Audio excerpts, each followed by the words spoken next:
Hey guys, so another day and still no accountability from the Americans for their involvement in Jeffrey Epstein's files or Epstein or anything to do with young women and children being raped and trafficked.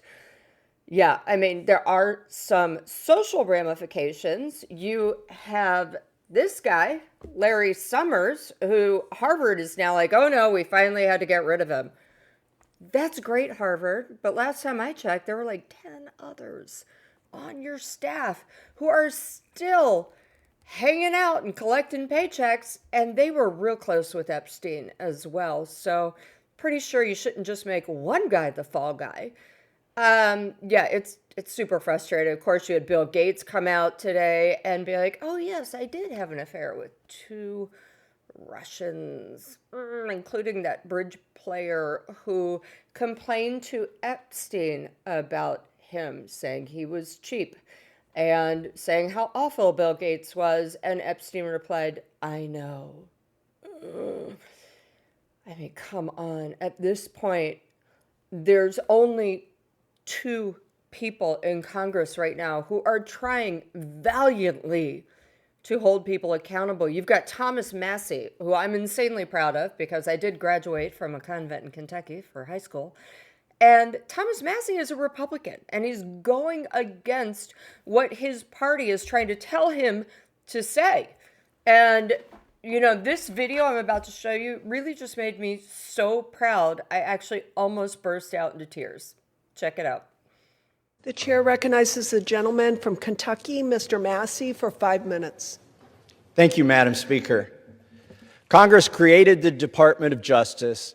Congress funds the Department of Justice, and Congress is responsible for the oversight of the Department of Justice.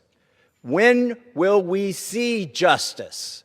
I'll tell you what I've not seen. I've not seen any arrests from the revelations in the Epstein files, over 3 million documents describing horrible things, describing unspeakable things, so much of it redacted.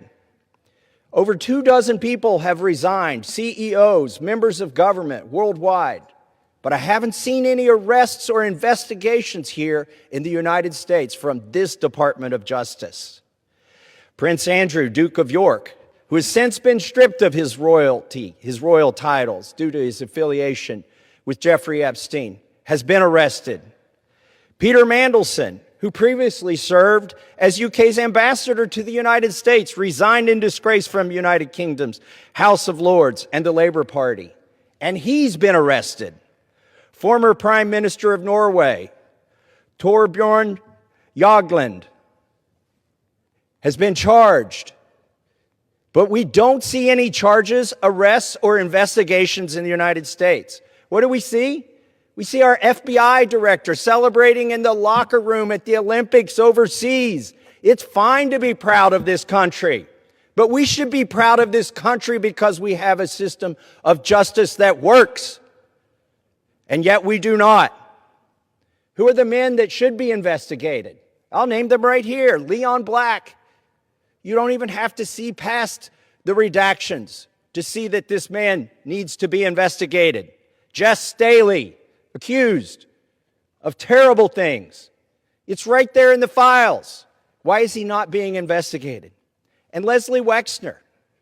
Why did the FBI list him as a co-conspirator in their own documents in a child sex trafficking case and then tell him, according to him, that they had no questions for him? Why is that? Well, the Epstein Files Transparency Act requires the DOJ and the FBI to disclose to us their internal memos and emails about how they made those decisions, whether to prosecute or not prosecute.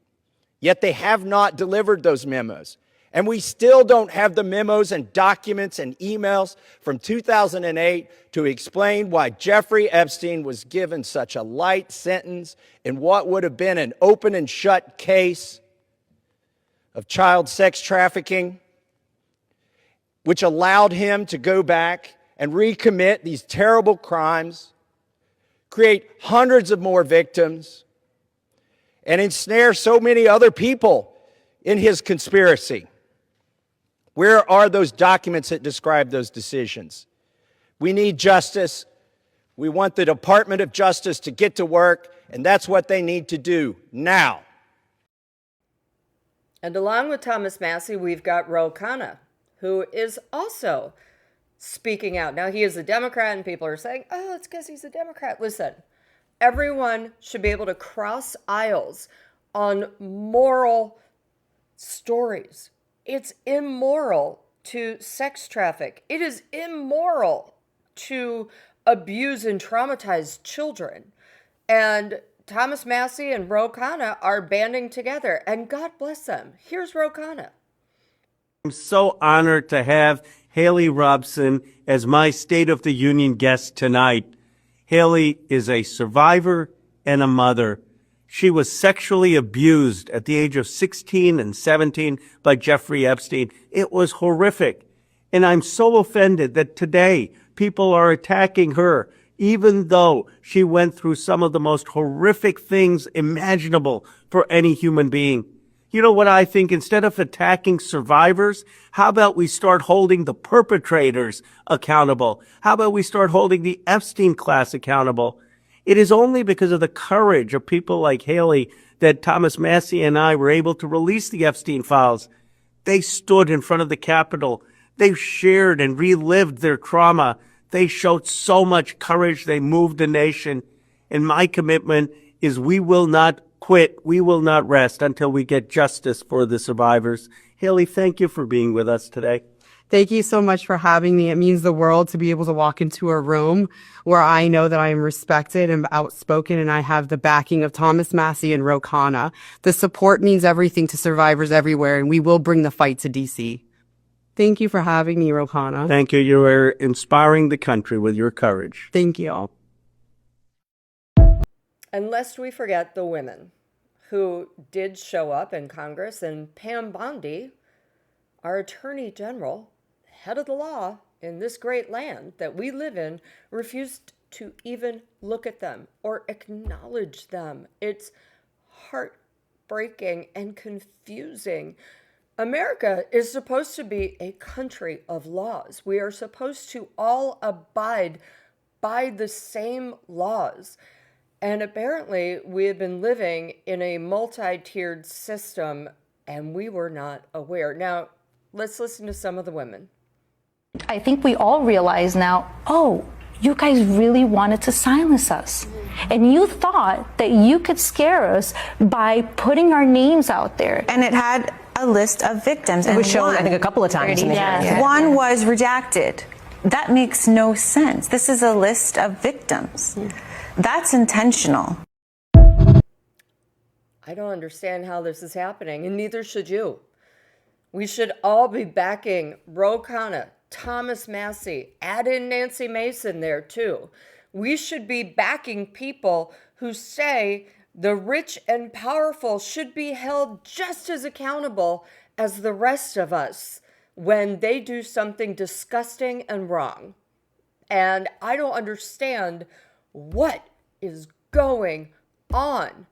Why were the women allowed to be named and shamed? These are rape victims when the accused rapists and the accused traffickers and the men who just wanted to hang out in this universe are still being hidden.